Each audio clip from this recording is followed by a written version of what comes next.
And New York Congresswoman Alexandria Ocasio-Cortez raised almost $10 million in the first 3 months of this year.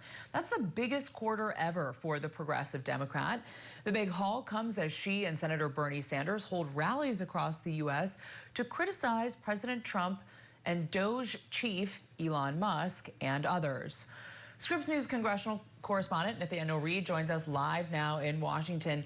Nate, these Democratic fundraising numbers are pretty stunning. Talk about that and the other fundraising numbers that we're seeing trickling out. Yeah, completely off the charts. I mean, if you just look at some of these figures that we're seeing here, they are really nuts. I think we have a graphic here, but just look at the numbers that we're seeing from both Bernie Sanders and Representative Alexandria Ocasio-Cortez. It's in the millions of dollars, the upper millions of dollars. That is, I think, AOC's best quarter ever, $9.5 million raised as part of these rallies. Again, that's just in the first quarter of the year, from January 1st to March 31st. That number was due yesterday. Bernie Sanders with a slightly higher number, raising about $11.5 million. Again, one of his best quarters. And again, this just shows you that some Democrats are fired up. They're attending these rallies. They're happening all across the country. They're going to places like Montana. Our folks at Scripps News Montana were reaching out to me going, is it true that they're coming here? Well, yes, in fact, they were. They're going to Montana. They're going to Los Angeles.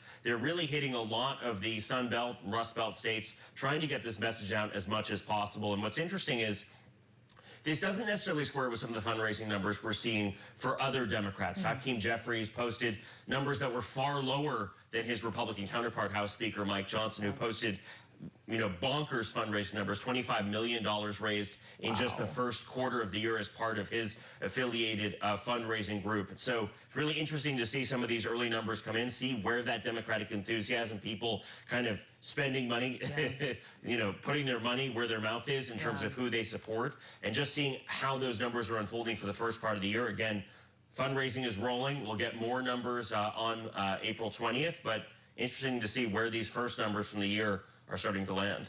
Yeah, well, Senator Sanders has always been a prolific fundraiser. Yeah.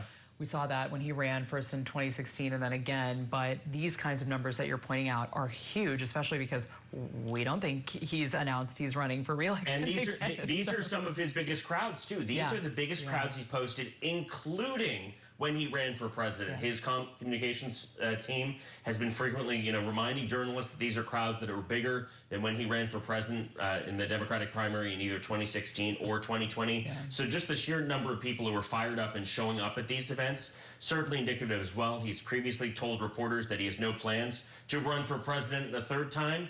Could these fundraising numbers and crowds change that? They really could. He is in his 80s, however. Yeah, he's definitely tapping into something I think that some of the American public wants to hear more from him.